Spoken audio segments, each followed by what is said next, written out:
Hey, what's up everyone? Danny Lightning back with another CSR2 video. I'm working on the Ford Restoration Cup.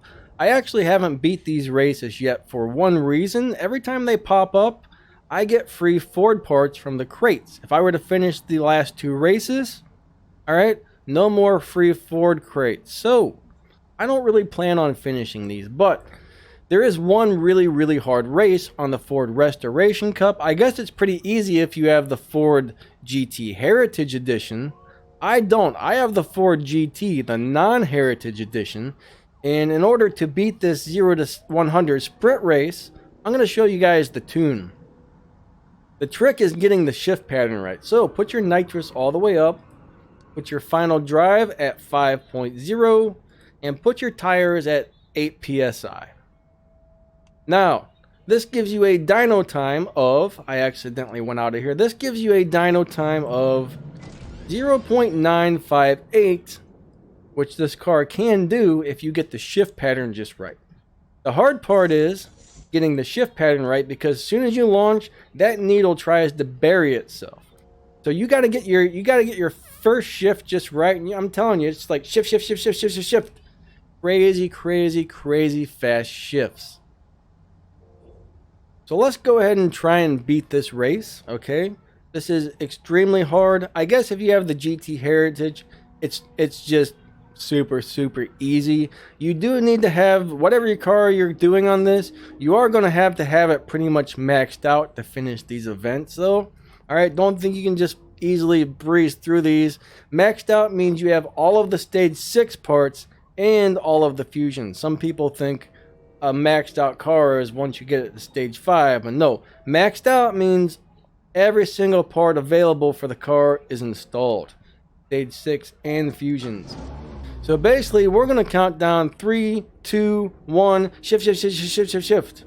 That's pretty much how you have to do it, and it's extremely hard with this car.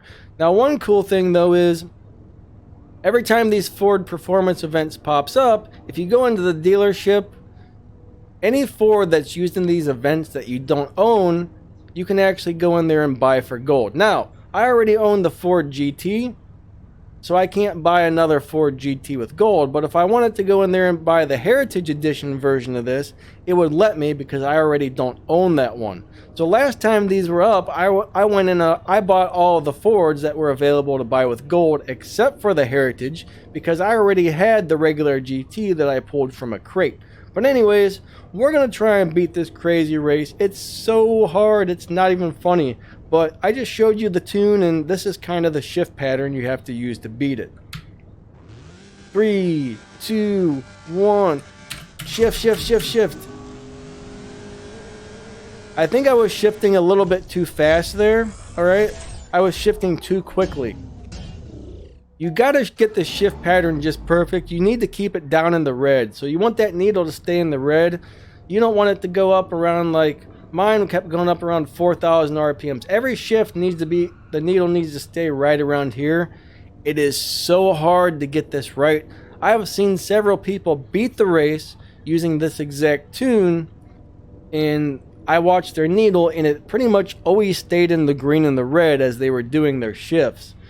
Because like I got stuck on this a long time ago, and it's not easy. But I don't really care if I beat this or not. I just want to show you guys the tune for it in case you do want to beat this race.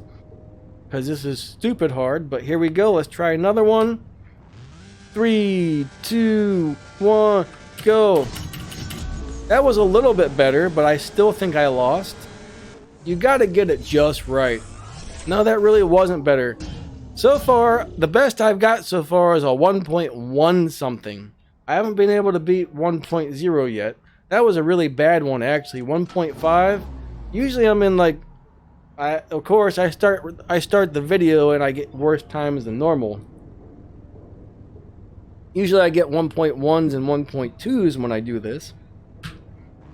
3, 2, 1, go. And I buried the needle again before I even got into second gear. And that's crazy hard, but at least that gives you an idea of how to beat this if you're trying to beat it with a regular Ford GT. Most people say you're better off going and buying the Heritage Edition with the gold. But it's like 3,000 some gold, which I really don't want to spend. And I don't really care because I keep collecting these free crates because of this. So, anyways, there's okay, I'm on race number 28 out of 30 actually. I'm sorry. I think I said the wrong thing at the beginning of this video. But anyways, I think that pretty much wraps this one up. And I will catch you guys later. See ya.